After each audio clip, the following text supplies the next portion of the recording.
Assalamualaikum warahmatullahi wabarakatuh. Perkenalkan, nama saya Jisman Papalia, jurusan Hukum Keluarga Islam. Tujuan dari pembuatan video ini untuk ujian akhir semester dengan mata kuliah Etika Profesi Hukum. Dan kali ini saya akan memberikan sedikit penjelasan tentang etika profesi jaksa. Jaksa adalah pejabat fungsional yang diberi wewenang oleh undang-undang untuk bertindak sebagai penuntut umum dan pelaksanaan putusan pengadilan yang telah memperoleh kekuatan hukum tetap serta wewenang lain.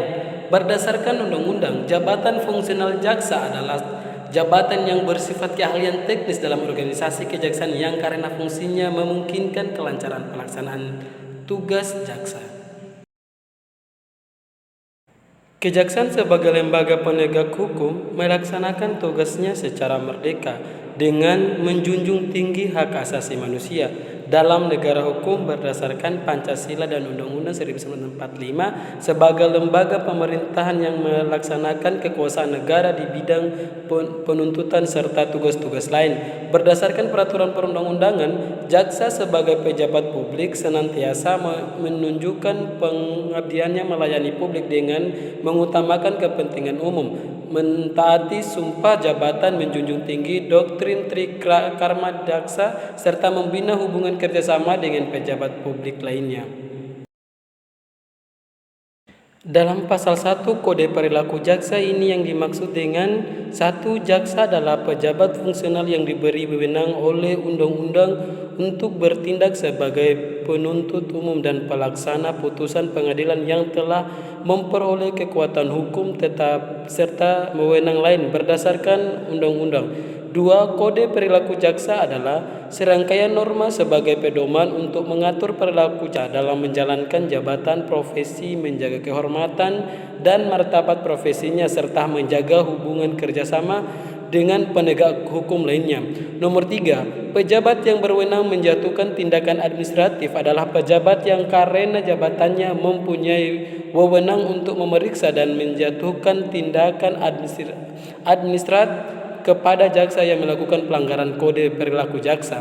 4. Sidang pemeriksaan kode perilaku jaksa adalah serangkaian tindakan yang dilakukan oleh pejabat yang berwenang memberikan tindakan administratif terhadap jaksa yang diduga melakukan pelanggaran kode perilaku jaksa.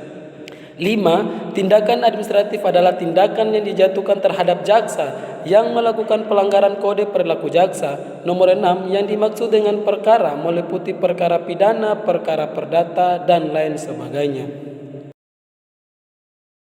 Dalam pasal 2 Kode Perilaku Jaksa ini yang dimaksud dengan kode perilaku jaksa berlaku bagi jaksa yang bertugas di lingkungan kejaksaan maupun di luar lingkungan kejaksaan. Pasal 3 dalam melaksanakan tugas profesi jaksa wajib 1. Mentaati kaidah hukum, peraturan perundang-undangan dan peraturan kedinasan yang berlaku. 2. Menghormati prinsip cepat, sederhana, biaya ringan sesuai dengan prosedur yang ditetapkan.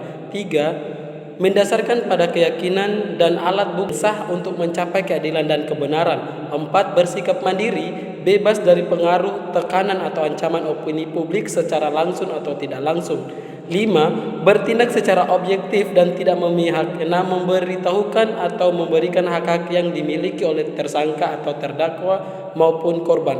7. Membangun dan memelihara hubungan fungsional antara aparat penegak hukum dalam mewujudkan sistem peradilan pidana terpadu.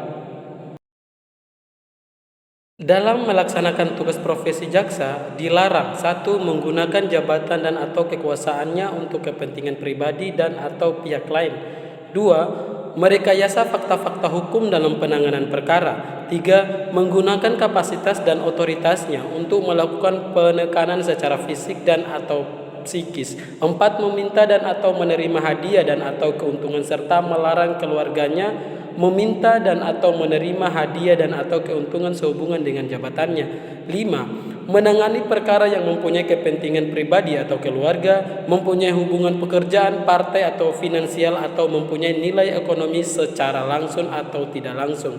6. Bertindak diskriminatif dalam bentuk apapun. 7. Membentuk opini publik yang dapat merugikan kepentingan penegakan hukum.